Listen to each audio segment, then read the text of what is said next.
Good evening everyone, কেমন আছো তোমরা সবাই? আশা করছি সবাই খুব ভালো আছো আর আমিও খুব ভালো আছি। তো দেখো, আজকে চলে এসেছি গরম গরম পেঁয়াজি বা পেঁয়াজু বা অনিয়ন পকোড়া, তোমরা যে যেটাই বলো, সেই রেসিপি নিয়ে। তো দেখো, আমি এখানে পেঁয়াজির জন্য মোটা মোটা করে পেঁয়াজ কেটে নিয়েছি। তার সাথে সাথে নিয়ে নিয়েছি গ্রেট করা আদা আর কাঁচা লঙ্কা কুচি। তারপরে আমি একটা বড় গামলায় পেঁয়াজগুলোকে ঢেলে দিয়েছি। তারপরে গ্রেট করা আদাটা আর কাঁচা লঙ্কা কুচিটাও দিয়ে দিয়েছি।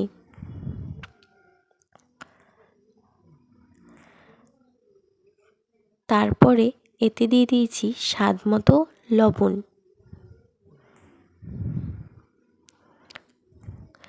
তারপরে এতে দিয়েছি সামান্য গোটা জিরে।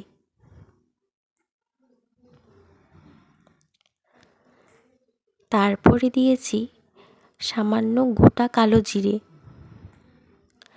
তারপরে এটাকে হাত দিয়ে ভালো করে মেখে নেব।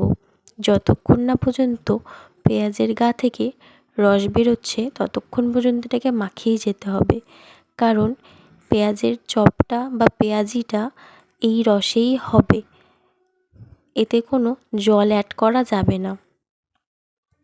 তো দেখো, আমার কিন্তু পেঁয়াজ ভালো করে মাখানো হয়ে গেছে।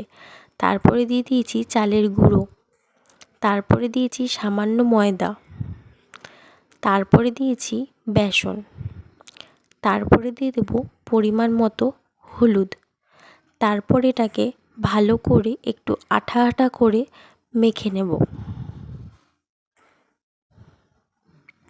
আমি কিন্তু এতে কোনো জল অ্যাড করিনি। তো দেখছো, আমি খুব সুন্দর করে আঠা আঠা করে মেখে নিয়েছি। তারপর এখানে কড়াতে তেল গরম বসিয়ে দিয়েছি। আমি এবার এক এক করে পেঁয়াজিটা ভেজে নেব।